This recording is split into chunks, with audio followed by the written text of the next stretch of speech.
ፍሪደም የተባለ የዜና ምንጭ ከብሪታንያ የስለላ ተቋማት አገኘሁት ባለው መረጃ መሰረት ሩሲያ በኩርስክ ግዛት በሶስት ግንባር ማለትም በምዕራብ ሰሜንና ምስራቅ የጀመረችው ዘመቻ በዩክሬን ወታደሮች ላይ ተጽዕኖ ለመፍጠርና ዩክሬን ከአሜሪካ ጋር የምታደርገውን ድርድር ለማዳከም ነው ሲል ሀተታውን አቀረበ። የሩሲያ ጦር የዩክሬንን ጦር ቀለበት ውስጥ እንዳስገባው መረጃዎችም ወጡ። ሩሲያም በኩርስክ ኃይሏን በማጠናከር የሞት ሽረት ትግል እያደረገች ነውም ተባለ። ሁሉም ነገር አብቅቷል። ሁኔታው አስፈሪ ፊልም እንደማየት ነው። በሩሲያ ሰው አልባ አውሮፕላኖችና ነፍስን ከስጋ በሚለዩ የቦምብ ድምጾች ማለፍ ምን ያክል እንደሚያስጨንቅ ለመናገር ይከብዳል።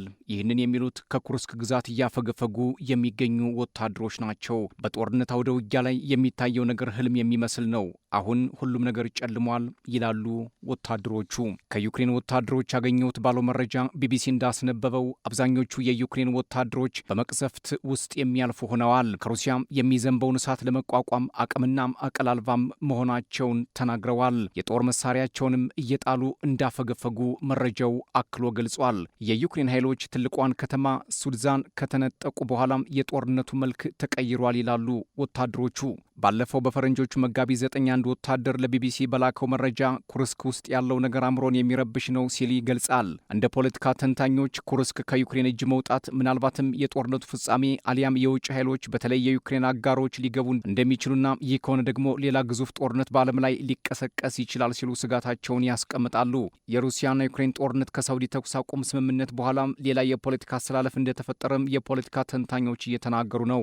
የአውሮፓ ህብረት ራሱን በጦር መሳሪያና ገንዘብ ነፃ ሆኖ ለመቆም እቅድ መንደፉ 25 ዋና አባላት ያሉትና በቅርቡ ጃፓን፣ አውስትራሊያና ኒውዚላንድ የተቀላቀሉበት የፈቃደኞች ጥምረት መመስረት፣ ፈረንሳይና እንግሊዝ ወደ ዩክሬን ሰላም አስከባሪ ለመላክ እንቅስቃሴ መጀመራቸው፣ ትራምፕ ለሩሲያና ዩክሬን መሪዎች መልእክተኞቻቸውን የላኩበትና ከፑቲን ጋር ለመገናኘት ቀጠሮ የያዙበት፣ ሳውዲ አረቢያ ዲፕሎማሲ አቅሟን ለማሳደግ ጥረት በማድረግ ላይ መሆኗን ያሳየችበት፣ እንዲሁም አሁን ላይ የዩክሬን ኃይሎች ከኩርስክ የውጊያ ቀጠና እየሸሹ ያሉበትና የሩሲያ ኃይሎች ኩርስክን ሙሉ ለሙሉ ለመቆጣጠር ወደፊት እየገሰገሱ መሆናቸውን ያሳዩበት መሆኑን እንደ ምሳሌ አስቀምጠዋል።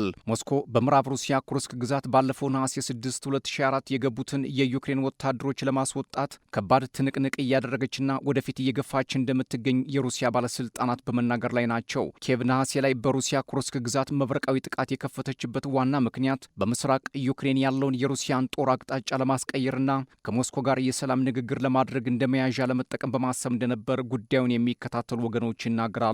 በዚህ ጊዜ የዩክሬን ኃይሎች የሩሲያን ድንበር በማለፍ ያደረሱት ጥቃት በፈረንጆቹ 1941 የጀርመኑ ናዚ ጦር ከፈጸመው ጥቃት በኋላ በሩሲያ ሉዓላዊነት ላይ የተቃጣ አደገኛ ክስተት ተብሎም ተመዝግቧል። አሁን ላይ ደግሞ የሩሲያ ጦር በወሰደው የመልሶ ማጥቃት እርምጃ በዩክሬን ቁጥጥር ስር የነበረውን የመሬት ስፋት ከ1368 ወደ 110 ስኩዌር ኪሎ ሜትር ዝቅ ማድረጉን እየተናገረ ይገኛል። ሩሲያም ኩርስክን ለማስለቀቅ 12000 የሰሜን ኮሪያን ጦር ጨምሮ እስከ 70000 ወታደሮች ማሰለፏን ወታደራዊ ተንታኞች ይገምታሉ። የሩሲያና ዩክሬን የጦር ሜዳ ካርታዎች እንደሚጠቁሙት የዩክሬን ጦር በኩርስክ ግዛት በሩሲያ ድንበር አቅራቢያ 2 ቦታዎችን መያዙ ሲሆን ሩሲያ በቦታው የነበሩ ፈንጂዎችን ማምከኗን እንደቀጠለችም ትገኛለች።